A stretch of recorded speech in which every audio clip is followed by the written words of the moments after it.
कोई कहता है इन्हीं का एक नेता था जो चाकू तेज कर लो सब्जी काटने का ही काम आएगा, और वो भी कह रहा है कि मस्जिद में घुस के मारूं। अब एक चीज़ बताइए, आप हमारे घर में अगर घुस के हमको मारने आएंगे तो आप हमारे घर से वापस जाएंगे? साधु बहादुर शाह जफर जी थे, जब अंग्रेजों ने उनके बेटे को मार दिया था तो उनसे कहा कि दबदबे में दम नहीं, अब खैर मांगो जान की, ये जफर ठंडी हुई तेग हिंदुस्तान की। तो उन्होंने माफ़ी नहीं मांगी थी, डरे नहीं थे। उन्होंने कहा कि गाजियों में बू रहेगी जब तलक ईमान की, तक लंदन तक चलेगी तेग हिंदुस्तान की। तो ये मुसलमान भाइयों को डराने की जो कोशिश कर रहे हैं, उनको पहले मुसलमानों का इतिहास पढ़ना चाहिए कि वो हमारे यहाँ से वीर अब्दुल हमीद हुए थे, पाकिस्तान को धूल चटा दी थी। हाँ, मतलब विपक्ष को धूल चटा दी थी, आतंकवादियों को धूल चटा दी थी। आप पढ़िए अशफाक उल्लाह खान का इतिहास, पढ़िए उनका इतिहास। ये बिना इतिहास पढ़े ज्ञान कूटने लगते हैं। देश में लगातार माहौल किस तरीके से भारतीय जनता पार्टी बनाने की कोशिश करती है, वो चेहरा किसी से छिपा हुआ नहीं है। पर उन मुद्दों पर बोलना बहुत ज़रूरी हो चुका है, जहां उत्तर प्रदेश के मुख्यमंत्री कभी बयान देते हैं बटेंगे तो कटेंगे, और कभी जब अखिलेश यादव बुलडोज़र को लेकर के कहते हैं कि अब बुलडोज़र का रुख 2027 के बाद गोरखपुर होगा, तो योगी जी खुले तौर पर कहते हैं कि भाई जिगर चाहिए, दिल और दिमाग चाहिए बुलडोज़र चलाने के लिए। इसी पर हमारे साथ अनुराग ओझा मौजूद हैं। किस तरीके से देखते हैं अनुराग ओझा के लगातार एक प्रदेश जो सबसे बड़ा है, इस तरीके से बयानबाजी मुख्यमंत्री की होती है? देखिए, माननीय योगी आदित्यनाथ जी का जो बयान आया कि बटेंगे तो कटेंगे, बिल्कुल मैं उस बयान से सहमत हूँ कि अगर बटेंगे तो हमको रोजगार नहीं मिलेगा साहब। अब सशक्त तो हो जाइए, क्योंकि 27 में हमको बटना नहीं है। अगर बटेंगे तो हमसे हमारा आरक्षण छीन लिया जाएगा, तो बटना नहीं है साहब, 27 में डट के मुकाबला करना है। अगर बटेंगे तो साहब ये काटने की पूरी तैयारी कर चुके हैं। कभी मॉल लिंचिंग के नाम पे काट देते हैं, कभी 69,000 वैकेंसी के नाम पे काट देते हैं, कभी यूपीपी के नाम पर काट देते हैं, क्योंकि वैकेंसी निकलती है तो पेपर लीक हो जाता है, तो युवाओं की जेब काटने का काम करते हैं। अगर बटेंगे तो कटेंगे, अगर हम बटेंगे नहीं तो हम रोजगार भी ले लेंगे, महिलाओं को भी सुरक्षित कर लेंगे। तो एकत्रित होना बहुत ज़रूरी है, लेकिन एकत्रित कब होंगे? जब हम लोग संविधान के साथ में रहेंगे, संवैधानिक तौर तरीके से रहेंगे। अखिलेश यादव जी ने जो प्रतिक्रिया की कि बुलडोजर का रुख गोरखपुर की ओर मुड़ेगा, मुझे लगता है कि गोरखपुर का युवा बहुत बेरोजगार है, ठीक। और अखिलेश यादव जी का जो बुलडोजर है वो रोजगार के लिए है। जो अखिलेश यादव जी का बुलडोजर है वो महंगाई पर चलेगा, भ्रष्टाचार पर चलेगा। अखिलेश यादव जी का बुलडोजर चलेगा किसानों को एमएसपी दुगनी करने के लिए। अखिलेश यादव जी का बुलडोजर जो है वो चलेगा महिलाओं को सुरक्षित करने के लिए, दलितों का आरक्षण मजबूत करने के लिए। और अखिलेश यादव का जो बुलडोजर है वो चलेगा तो संविधान को बचाने के लिए। और तथाकथित जो गुंडे हैं, जो सत्तासीन हैं। आप संविधान को बचाने की बात कर रहे हैं, संविधान के नाम पर तो धज्जियां उड़ाई जा रही हैं। सुप्रीम कोर्ट को बुलडोजर को लेकर के टिप्पणी करनी पड़ रही है कि अगर कोई दोषी भी है तो कहीं संविधान में या किसी सेक्शन में नहीं लिखा गया कि आप किसी दोषी के घर पर बुलडोजर चलाएं, पर बुलडोजर तो चल रहा है। मैं तो सर्वोच्च न्यायालय से ये भी मांग करता हूँ कि जितने घर पर बुलडोजर इन्होंने चलाया है उनका पूरा मुआवजा वर्तमान सरकार को देना चाहिए।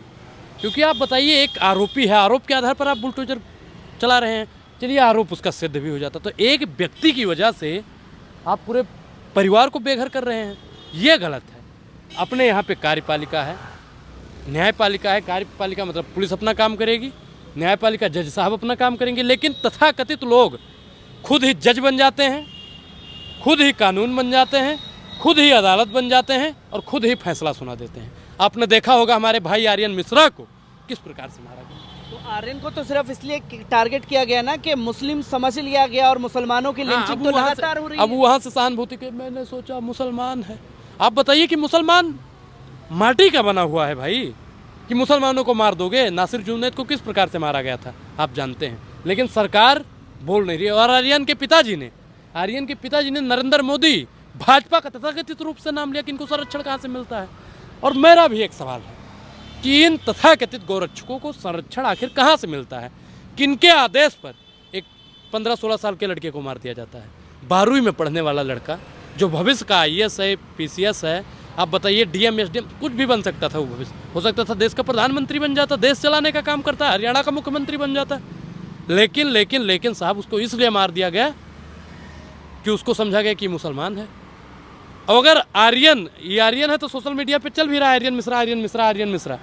अगर आर्यन की जगह पर आरिफ होता या अशफाक होता, अब्दुल होता, तो आज के लोग, कुछ लोग खामोश बैठे रहते। कुछ लोग तो खामोश बैठते जब खुले तौर पर भारतीय जनता पार्टी के नेता अपने मंचों से ये ऐलान करेंगे कि साहब मुसलमानों को मस्जिद में घुस करके मारेंगे। तो कैसे देखते हैं, क्या ये चीज़ें रुकेंगी? क्योंकि किसी भी नेता का काम होता है समाज में फैल रही गंदगी को बचाना, या नेता ही अब समाज में गंदगी फैलाएगा? देखिए, कीचड़ में पैर रखोगे तो धोना पड़ेगा।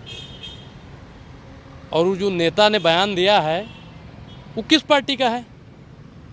किस पार्टी का है आप बता दीजिए। भारतीय जनता पार्टी। भारतीय जनता पार्टी का कमल कहाँ से खिलता है? कीचड़ में खिलता है। तो भैया कीचड़ वाले आदमी कीचड़ जैसा ही बयान देंगे। मैं उस बयान का पूर्ण रूप से खंडन करता हूँ।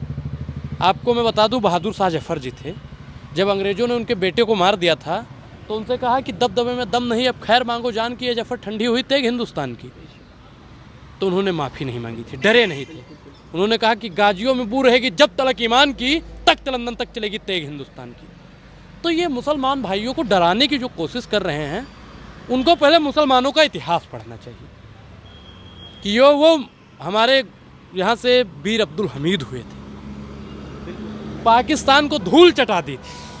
हाँ, मतलब विपक्ष को धूल चटा दी थी, आतंकवादियों को धूल चटा दी थी। आप पढ़िए अशफाक उल्लाह खान का इतिहास, पढ़िए उनका इतिहास। ये बिना इतिहास पढ़े ज्ञान कूटने लगते हैं। क्योंकि मैं ये भी आपसे जानना चाहूँगा कि अनुराग, आपको लगातार देखा है कि कई मुस्लिम दोस्त भी आपके हैं। नहीं, मेरे तो और बहुत दोस्त हैं। काफ़ी सारे हमारे भी दोस्त जो हैं वो गैर मुस्लिम भी हैं, हिंदू भाई भी हैं हमारे। हाँ। तो क्या कभी आपने मैं आपको बता दूं कि आप हमारे इंस्टाग्राम अनुराग ओझा गोंडा पे चले जाइए। कम से कम मैं डेली रोजा की पोस्ट डालता था, क्योंकि हमारे संबंध अच्छे हैं। ऐसा तो है नहीं कोई हमको जहर मिला के खिला देगा। हमने कभी भेदभाव करने का काम नहीं पर भाजपा तो कह रही है डर का माहौल है, कभी बोलती है हिंदू खतरे में है, कभी मुसलमान को डराने की कोशिश। न हिंदू खतरे में है, न मुसलमान खतरे में है, सिर्फ और सिर्फ भारतीय जनता पार्टी की दुकान खतरे में है। क्योंकि अब तो बात केंद्रीय मंत्री गिरिराज सिंह की भी आ रही है, जिस तरीके से वो अपने बयानों के लिए जाने जाते हैं। इसी बीच वो सुर्खियों में भी रहे हैं। कैसे देखते हैं गिरिराज सिंह? देखिए, मैं एक बात बता दूं कि इन छोटे छोटे नेताओं का जो सुर्खियों में आने के लिए बड़ा बड़ा बयान फेंकने का काम करते हैं। बहुत बड़ी बात है। ये बयान चाहे वो कंगना हो या फिर ये हो, ये लोग जानबूझ के देते हैं। और इनको संरक्षण कहाँ से मिलता है, किसकी प्रयोगशाला से मिलता है, ये जानना साहब बेहद जरूरी है। इनको आखिर संरक्षण कौन देता है? कोई कहता है, इन्हीं का एक नेता था जो चाकू तेज कर लो सब्जी काटने का ही काम आएगा, और वो भी कह रहा है कि मस्जिद में घुस के मारो।